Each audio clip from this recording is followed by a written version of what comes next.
everyone. Welcome to Silent Podcast, the place where we're anything but silent. I'm your host, Josiane, and here today I'm with the evicted house guest, Matthew. Matthew, how are you feeling today? Obviously disappointed that I'm here and not still in the house, but I woke up today. Life's good. Can't complain. Well, I'm excited to talk to you, but I also wanted to take the time to congratulate you. Obviously, you got to play the game. You put so much time and effort in here, so you should be proud of yourself regardless of the outcome. So I hope that is the case. But I'm gonna start you off and kind of Thank you. Yeah. Oh, no, no worries. I wanted to start off with week one. We saw you guys pick an entourage and you picked Victoria's entourage over Anthony's. Was there a reason why you did that? Yeah, definitely there was a reason.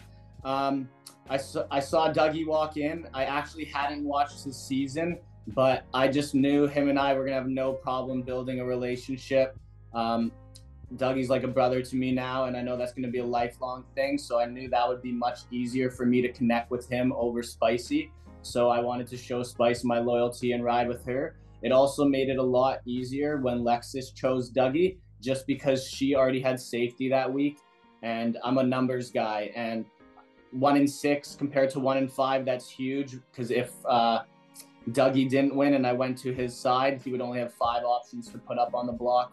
I was just doing whatever I could do to survive each week, especially that first week. So I went with Spicy just because, and she did end up losing the HOH. She had 6 options, or Dougie had 6 options to choose from on that entourage to put up on the block that week. Okay, so what was your strategy on during week one because there was such a small pool? Were you really focused on connections or really connecting with Dougie? What was your head at? I definitely wanted to connect with Dougie and Spice because I know they have a relationship and know each other outside of the house. Both of them being all-stars, I know they would work together just because it's just quite predictable that people would be maybe gunning for them at the beginning. Especially since they held the power and we didn't know who was going to win. It was really important to me to establish a relationship with them. Spicy actually told me even before the HOH competition that she talked to Dougie and I would be safe no matter what. So that definitely made me feel good. Going back now, I trusted Spicy. Maybe I shouldn't have trusted her all the way through, but that's just who I am. If people give me their word, I'm going to trust them until they do me dirty. Sometimes it's a little bit too late. But when I give out my word is bond. So I just assume that people will reciprocate that. Okay, well, speaking of loyalty, we have to talk about the directors. So we see the directors form and you're a part of it. When you were approached with this idea, did you think that there might be a hierarchical standpoint, like there are people who are above in that alliance, or did you just think, you know what, loyal to the 7, like let's make it to the top 7 and then go from there? At the time, I definitely didn't think there was maybe like a totem pole order. I guess it was quite obvious, especially after Art of Betrayal, that Goose would be used as a pawn throughout this game. However, I guess just being a physical person and kind of having like a bigger personality myself, I know I kept that volume turned down in the house just because I'm living with 14 different people. So I never even got to like volume 7 of my true loudness and outgoingness, but I never really saw a hierarchy. I knew I was rocking with Dougie. I felt good with Spice, and I just felt that when it came down to competitions or when the numbers dwindled, I'd be able to pull myself out of it. I know I didn't get to really show my skill set in the competitions, to be honest, since I felt like I was one of, if not the only really bigger and physical people in the house, like on an endurance and strength basis, that I knew I already had a target on my back and I didn't want to win competitions until it was really time. Maybe I waited too long, but I can't have any regrets. It was a great experience and I was just blessed to be there. Well, we also saw you have relationships with people outside of the directors like Vivek.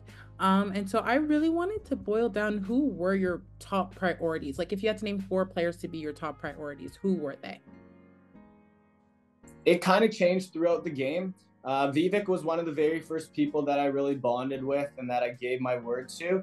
However, he was playing the game very hard in the opening weeks, and whether it was true or not, people had been telling me that he had been saying my name. So the distrust, it wasn't full, but it made me question. And then with him being such a target at week 2 that I kind of had to just keep that on the down low. For sure, from the get go and as the game went on, Dougie was my number one, no questions asked. And then obviously there's Lexis. Lexis came in there. I really, really trusted and had loyalty for Spicy, and she probably would have been my number 3, even though it turned out against me. Tola was definitely up there, and as the weeks got on, and just seeing people's interactions and see who their true colors were, he slowly made his way up my ranking. I knew he would never come after me. He gave me his word. However, I probably should have had him up higher ahead of Spicy for sure.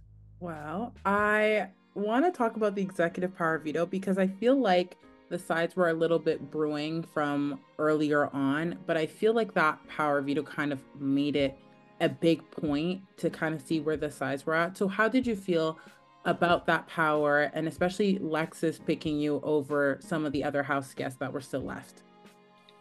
Oh, I think Lexis choosing me was a great move. I told her from early on when we started to get close that she needed to throw my name under the bus and tell the girls that she was rocking with them over me any day, no questions asked.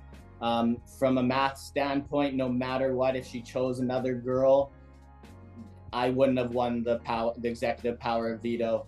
Whoever she chose was probably going to come after me next, unless it was Dougie, because they just wanted to show their loyalty to the girls. So I think it was a great game move for Lexis to choose me, to be honest. And I told her that right away.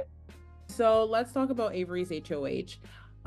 At this point in the beginning of the week, did you feel safe with Avery, or were you still hesitant, especially with that executive power veto being used? I did feel safe with Avery. We had a real personal relationship, and she told me when we had our initial talk in a week that I had nothing to worry about and Maves was safe. We had a nickname, we had a handshake. I feel like she is a loyal girl. She definitely is trustworthy. I know we're here to play a game, and I know she's a super fan. So when Tola did win the power of veto, I thought there was a strong chance that I was going to get put up, just seeing how everything was, the dynamic of the house. I also had some questions too when she originally told me Todd was going to go up on the block next to Goose. And then that changed last minute to Tola. And that kind of was the first question mark in my head where I was like, something might be up here. Okay. Well, where do you think the death of the directors came from? Because Victoria put up Elijah on week 2. You got put up by Avery, and so did Elijah this week. So when do you feel like the directors really it was done for? Well, now knowing that there was a 5-person alliance that had 5 of the directors in there, it could have definitely been just a shield to have myself there and then Goose as a pawn. I don't think in week 2 is a big deal, to be honest. I think everyone has a role in a team or in an alliance, and Goose's role was definitely to be that pawn. I love the guy, but that was his role. I think where if the train fell off was probably during Goose's head of household week. There's a lot being said, and even about people within the directors talking about each other. Looking back now, it probably wasn't Goose saying all the things. He was probably being a loyal guy and actually saying, when he brought me in after to apologize, it probably was the girls trying to pit us against each other a little bit. I'm not too sure who was the head of the snake there, but definitely during Goose's HOH week, that's when things started to fall apart. Okay. Well, I wanted to ask you also about Lexis, because obviously I think that was your number one. What do you feel like created that strong bond that you guys had this season? Well, I told myself I wasn't going to get into showmance in the very beginning. And then I saw Lexis come down the stairs. And if you ask me what my ideal girl is, you can basically just say Lexis Jackson. So I tried to stay away from her at the beginning and not get to truly know her. But living in the Big Brother house, you're spending 24 hours a day with the same people. As we started talking, I felt like I just naturally gravitated towards her. She gravitated towards me. We slowly became each other's like safe space and comfort. As I got to know her, that's what truly creates the feelings for me, I would say. It's truly not about the looks. She's beautiful on the inside and out. And then she's also a comp beast, which is pretty sexy too. I always like an athletic girl, someone who's a gamer. Um, so yeah, I think it was just everything about her just made me fall for her, and she's just a genuine and great girl. Whether we have a future romantically or not, I know that we'll be friends for a very long time, if not forever. That was so sweet. Sorry, that just made me blush. Okay, I'm gonna ask you my last question. It's a game I've been doing with all the evicted house guests. So it's a game of superlatives. So I'll give you some terms and you can associate it with the house guests left. Sound good? Okay, so you're gonna give me words and I just say which house guest it associates with? Yeah, absolutely. Okay, and it can be any of the house guests? Like Any of the house guests, any of them. okay. Free range, okay? Okay. So the first superlative is sneakiest player. Probably spicy. Okay. Most underrated player. Todd, Most underestimated player. probably Todd again. Can I use them Okay. twice? Who do you think, who do you want to win slash who do you think will win? I want Lexis or Tola or Dougie to win. I think Lexis has a good chance to win it all. Oh, well, thank you so much for meeting with me and having this discussion. I also wanted to thank you for the representation that you brought this season, which was super cool to see. I think that representation is very important. So I wanted to thank you for that. And I hope you enjoy the rest of your interviews for the rest of the day. I will. Thank you. That was very nice of you. I hope you have a great day. It was a pleasure to speak and to meet with you. Thank you.